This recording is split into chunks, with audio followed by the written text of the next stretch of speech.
Hi, thanks for joining me. Today, I'm going to start a longer series. These are the Fight'n Roosters. Mostly, I've got etched Stockmans from the 80s to the early 90s. I got something like 50 roosters altogether. I'll probably cover most of them, but it'll be over the next couple of weeks. The Fight'n Rooster brand was started and run by Frank Buster, who was a businessman from the city of Lebanon, Tennessee. Buster owned a gas station where he would encourage the local men to gather, and they would show up to play rook, and they would discuss and trade knives, and over the years they would share their passions for pocket knives with him. In 1975, Buster got the idea to produce his own line of high-quality, limited edition pocket knives.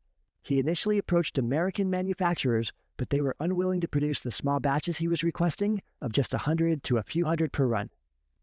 A friend suggested that he look to Germany, where he connected with the Friedrich Olbertz factory in Solingen.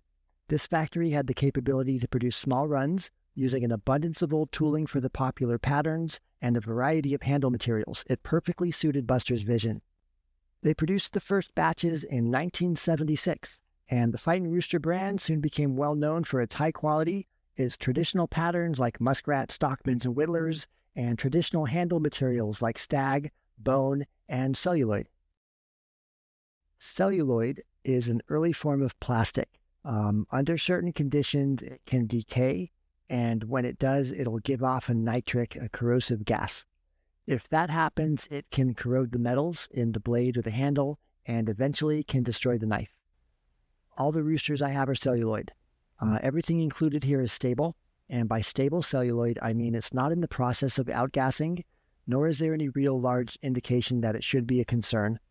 I have 100-plus-year-old celluloid knives that are perfectly fine, and all of these are about 40 years old, will likely continue to be fine with the right care.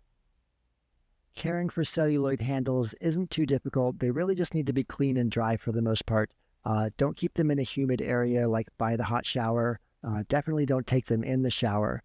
They shouldn't be kept in extreme cold or heat, and they should, of course, be kept out of direct sunlight. Also, best if you can keep them ventilated, and absolutely do not feed them after midnight.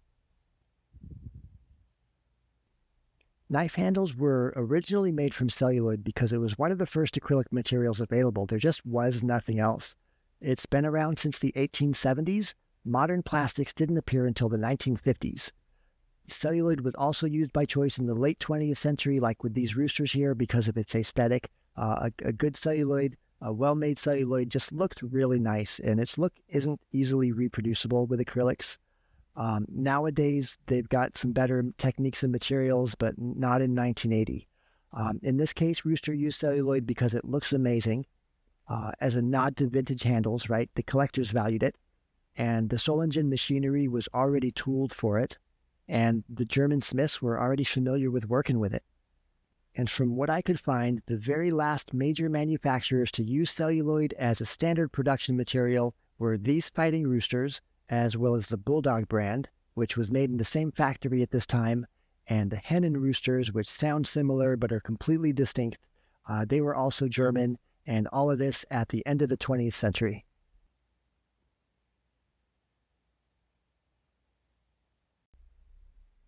Pretty much all these knives are going to show two things: shrinkage at the edges, or deformities at the edges of the celluloid scales, and rust or pitting on the blades and bolsters.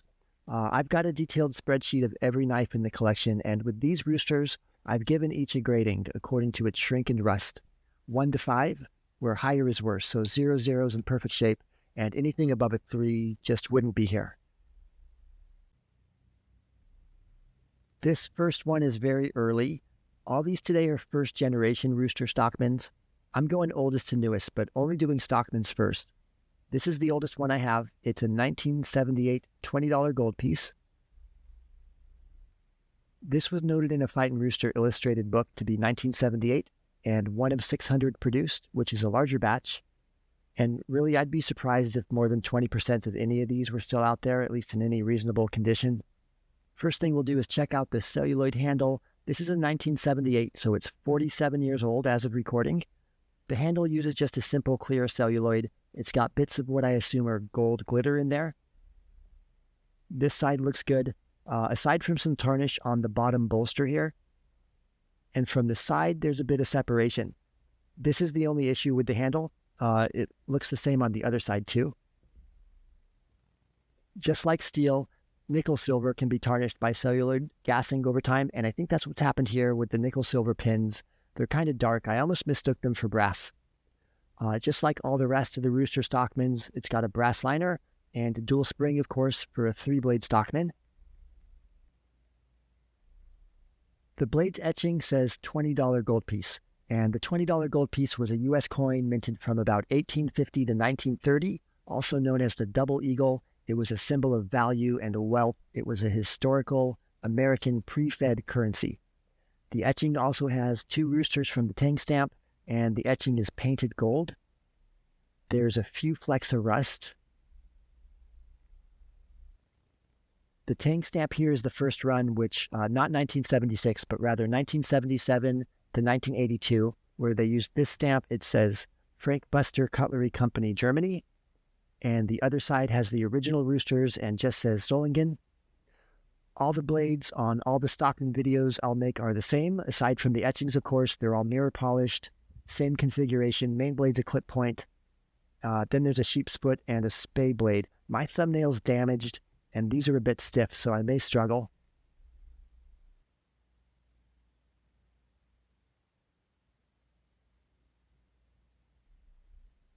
And there's no half stops, not on any of the Stockmans. None of these were ever used or carried or sharpened. They're collectibles and were treated as such. For this knife, the worst of the rust is here on the spay blade.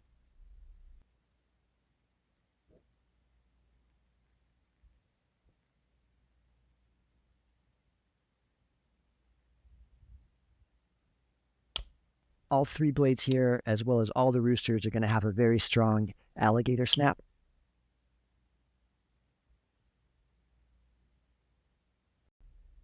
Next is an unknown date. The Tang stamp says 76 to 82, and this is one of 70 made. This one doesn't have a theme or etching, aside from the Fight'n Rooster name on the blade. The handle's a gold and red glitter, just like the last one. I'm tempted to call this Christmas tree celluloid, but there's no green. It's got that cool black wisp, though. There's some tarnish on the shield and pins we can see, but none on the bolsters. Probably because there are no bolsters. It's the only bolsterless Stockman I have. And if we look at the bottom, we can see a thin white line between the scales and the liner, and that goes all the way around on both sides. I'm not certain what it is. I don't think it's glue. That wouldn't make sense. It might be celluloid oxidation, but I haven't seen that on any other blades that I can recall, so I'm not 100%.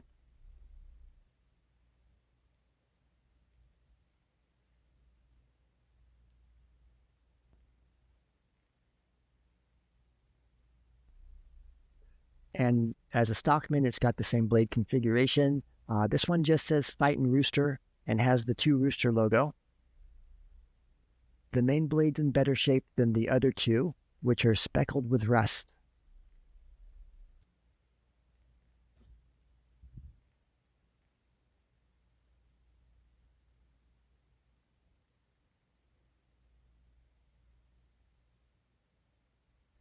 Also, very strong springs, very tight. These will take your finger off if you're not careful.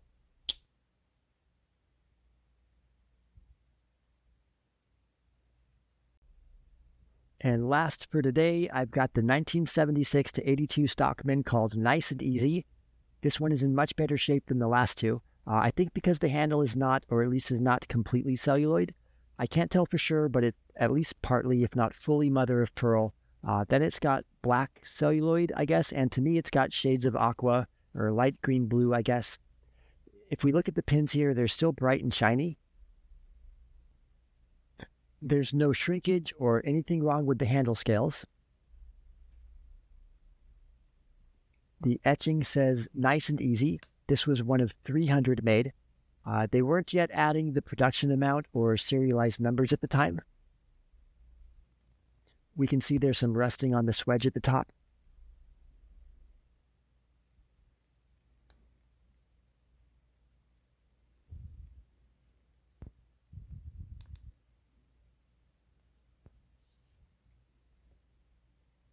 And then again at the back of the sheep's foot here.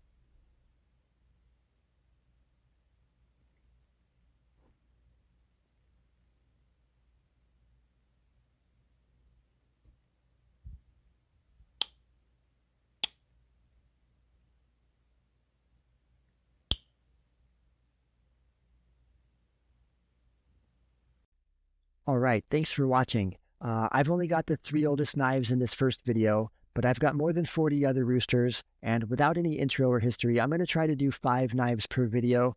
If you'd like to see the rest of the roosters, or perhaps other knives from my dad's knife collection, feel free to subscribe and join me, or check out some of my other videos.